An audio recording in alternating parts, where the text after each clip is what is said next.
Hi guys! So, kung napapanood mo tong YouTube video na to, it's either gusto mong baguhin yung buhay mo dahil hindi ka masaya sa nakukuha mong resulta today, or it's either gusto mong i-improve yung results na nakukuha mo. So, bago natin yung pag-usapan, I'm Daisy Mailom and I talk about law of attraction, personal development, anything about the universe or the universal laws and manifestation. At gusto ko tong i-share sa mga kababayan natin in Tagalog, no? Sa pinakasimpleng way. So, kung hindi mo pa ako na-follow, i-follow mo na ako dito sa aking YouTube channel. So, alam ko guys, madaming gustong baguhin yung buhay nila. At para bang kapag ka nandun ka sa state na parang malas lahat na nangyayari sa'yo, parang hindi mo na makitaan ng hope na magbabago yung mga susunod na araw kasi masyado ka na na-stuck. Kasi nga pangit yung mga nangyayari and yung environment mo negative.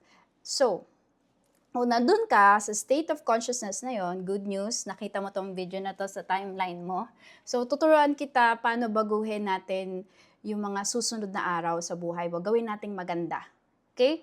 So, may na-discover akong isang mga universal laws. Isa sa mga universal laws, okay? So, dati kasi I'm also lost and I seek yung missing piece sa buhay ko and I discovered all universal laws, ayan, mga law of attraction, ganyan. So, ngayon, pag-usapan natin ang law of assumption. At paano nga ba ito gamitin? At paano ka magkakaroon ng resulta gamit ito?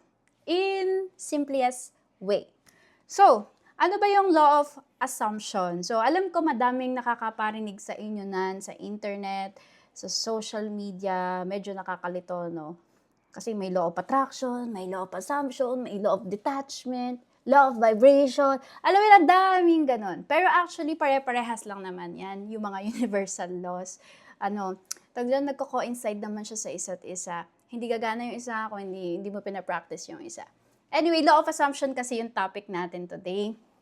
So, law of assumption kasi is when you focus on something, di ba? When you assume, no? And you focus your attention, your energy into something, whether it is positive or negative, yun yung in-assume mo, yun yung makukuha mo din nga sa reality, same with the law of attraction. Pero the difference is, sa law of assumption, meron kang initiative, meron kang control dun sa assumption mo. Di ba, minsan, napapansin nyo, you assume the worst case scenario. Hindi pa nangyayari ang isang bagay, ina-assume mo na mag-fail ka. Ina-assume mo na magkakamali ka. Ina-assume mo na it will not work out. Ina-assume mo na pangit yung magiging resulta. So, in that way, you are using law of assumption in a negative way or in a wrong way.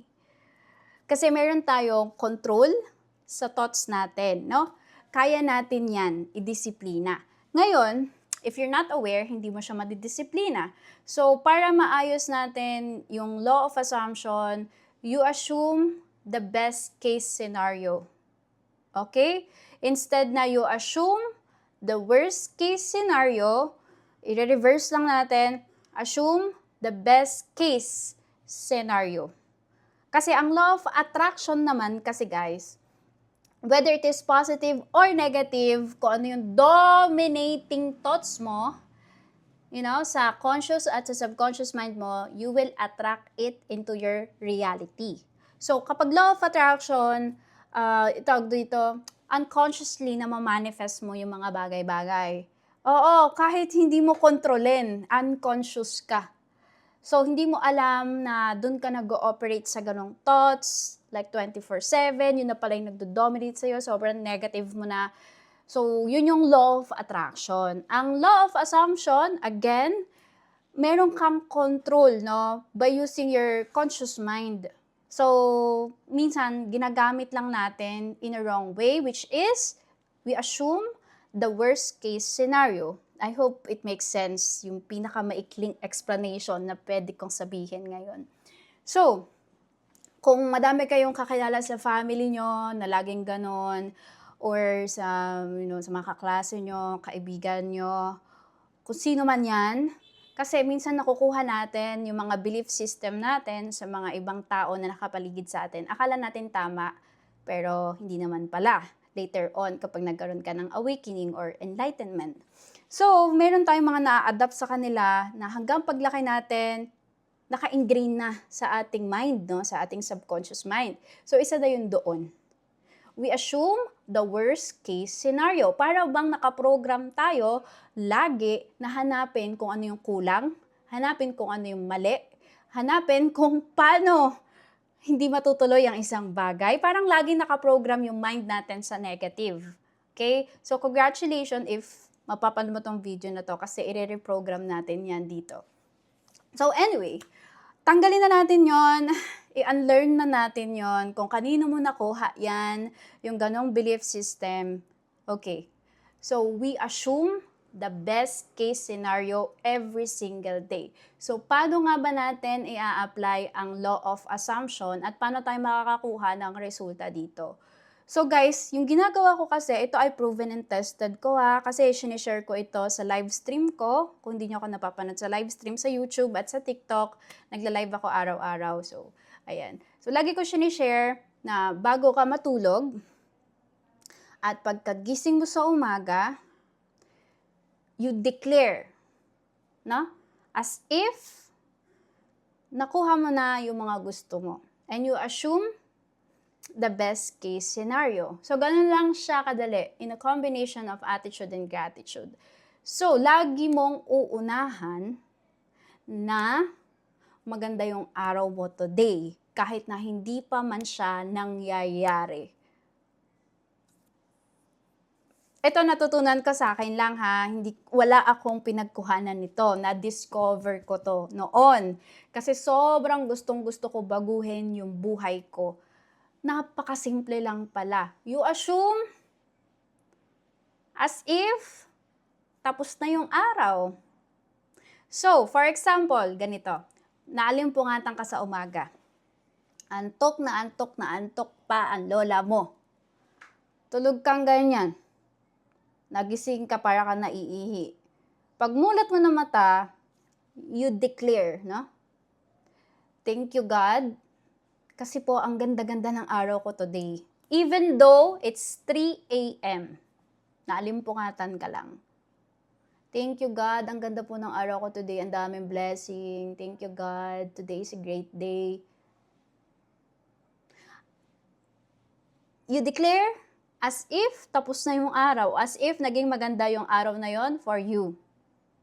At ako personally, sa life ko, ginagawa ko po yan hanggang ngayon. The moment na ginawa ko tong video na to. So that's why every day I'm living with the law of assumption. I always assume the best case scenario na mangyari sa araw ko. So let's say may challenges na will happen along the day.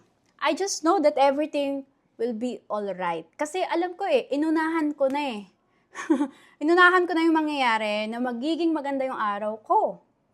And I declare as if it's done.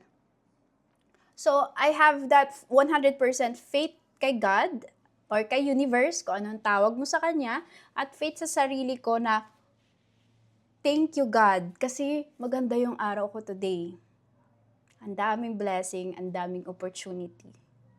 Alam ko, kung may mangyari mang something, alam kong masusolusyonan yon kasi inunahan ko na yung araw na magiging maganda. Alam ko, sobrang simple lang nito, itong sinasabi ko sa inyo. Pero guys, promise, the more na ma-apply nyo to sa life nyo consistently, grabe yung makikita nyo or makukuha nyong results later on. Alam ko, babalik kayo sa video na to. Kasi for me naniniwala ako doon, hindi mo naman kailangan gawing complicated ang lahat ng bagay para matutunan mo yung mga bagay na yon. So, mas maganda for me is simple mo matutunan. Okay? So, okay, naano na natin yon. Okay, gagawin mo siya every day. Paggising mo sa umaga, unahan mo na yung araw. And then every time na meron kang gustong gawin, you just know, and you have to reprogram your subconscious mind na everything is working out on your favor. Ikaw mismo ang magpo-program nun sa'yo. Yung type of identity mo is, lapitin ka sa opportunity. So, ganung mga affirmation ang sasabihin mo sa sarili mo. You assume as if nakuha mo na yung manifestation na yon. You assume as if pumapabor sa'yo ang tadhana lagi. You assume as if madali lang sa'yo ang lahat ng bagay. You assume laging gagamitin mo yung law of assumption in the right way. Regardless kung ano man yung gustuhin mong i-manifest. Okay? Lagi tayong for positivity. So, kung wari, may pangit na nangyayari sa life mo, i-reverse mo rin. So, kung wari, may something na eksena na hindi natin hawak, biglang boom, may nangyari. You assume the best case scenario. So, i-program mo sa subconscious mind mo na, thank you God, kasi po, okay na po yung sitwasyon. Thank you God kasi po may solusyon na. As if tapos na yung pinoproblema mo. Laging ganun. Do not assume the worst case scenario. Kasi the more you give energy to overthinking, to negative thinking, ito yung ma-attract mo sa reality. By the law of assumption with the combination of law of attraction. Okay? So, ganun lang siya. Siyempre, sasamahan mo din ng emotions or yung state of consciousness mo as if, it's already done. Ramdamin mo, ano ba yung feeling na nakuha mo na yung gusto mo? Ano ba yung feeling na, dito, maganda talaga yung araw mo, although hindi pa nagsisimula? Anong feeling nun? So, you must operate always in a state of, alam mo yon, yung mataas yung frequency mo. So, ibig sabihin, kalmado ka, chill ka lang. Oo, you practice gratitude every single day. The attitude of gratitude, So, mas inclined ka na doon compare sa dati mong buhay. At kapag na-practice mo to, na mas nakaka-appreciate ka sa mga bagay-bagay, and then you're grateful for every little things. You always say, thank you, no? Thank you, God, for today. Ang ganda ng araw ko today. Thank you, God.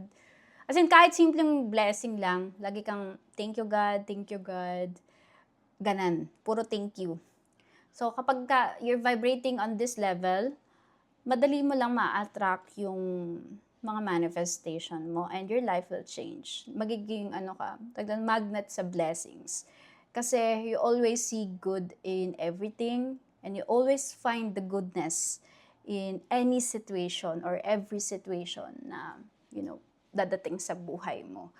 Regardless of kung gaano man yan ka-negative, you assume the best case scenario. So, ganun lang siya kasimple. Alam ko madami nag-explain na sobrang complicated. Pero for me, kapag ka na-apply nyo to at na-program nyo nga yung sarili nyo, ay naku, sinasabi ko sa inyo, sobrang dali lang mag-manifest. Promise, your life will change. Regardless kung anong resulta ng mga nakukuha mo ngayon, kung gaano kapangit.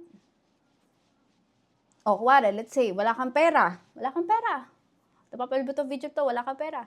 O, check mo wallet mo, walang laman. Check mo bank account mo, walang laman. Yung Gcash mo, walang laman. But, let's say, yun na nga yun. Pangit na nga yung resulta mo, wala ka na kang pera. Pero, we assume the best case scenario. So, pag tinignan mo yung wallet mo, ay, thank you God, ang dami kong pera. Pag tinignan mo yung bank account mo, thank you God, na-reach ko na yung ipon ko. Pero pag tinignan mo, wala naman. In reality, walang laman. Tinignan mo yung Gcash mo, ay, thank you God, sobrang daming laman ng Gcash ko, na-reach ko na yung limit. Pero pag tinignan mo in actual, wala naman laman yung Gcash mo.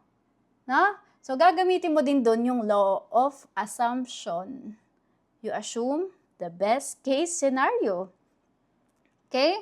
So, instead na malungkot ka, maging grateful ka as if nandyan na yung pera na pinagdadasal mo. Na kung saan mo, alam mo yun, kung saan mo gagamitin. I mean, kung kinakailangan mo, di ba? So, yun lang, ganun lang siya. Pero, simple lang siya pakinggan. Pero kapag ginagawa nyo na siya, medyo challenging kasi ang kalaban natin is yung mga sarili natin. Sa totoo lang. Bago ko din to natutunan, ay nako, it's a tug of war between old self and your new self, no? Nasa gitna ka. So, kanino ka sasama? Sa old self mo or sa new self mo or sa future self mo, di ba? So, for me, I always take it as a good sign na may mga challenges, may mga difficulties, hindi naman yan mawawala. Kung may nangyayari man sa life mo na hindi mo hawak. Pero it's also the perfect time to exercise or to apply kung ano man yung natutunan mo, At, alam mo yun, nakaka-fulfill din na pagka may challenges, hindi ka na masyadong affected because everything will work out on your favor. At lahat ng bagay may solusyon. And you assume the best case scenario. At magugulat ka na lang, may solusyon na doon sa pinoproblema mo. Like parang magic. No? Parang kinabukasan, okay na. After next week, okay na. After next month, okay na. So why would you worry? Diba? If you know the laws of God or the laws of nature or the laws of the universe, you don't have to worry. And kung ina-apply mo talaga siya, ha? So, anyway, I hope may natutunan kayo sa video na to. At, kapag meron kayong na-manifest, comment nyo lang dito sa video na to. Kung na-apply nyo, ha? So, I'm very excited kung may magko-comment man dito. I'm looking forward sa mga experiences nyo na i-share sa comment section. So, congratulations sa'yo. And I hope nakatulong ako sa'yo. Alam ko, simple lang yung mga explanation ko dito, pero 100% it works. I will give you 100% assurance that everything is working out on your favor. Thank you so much for watching. See you on the next one.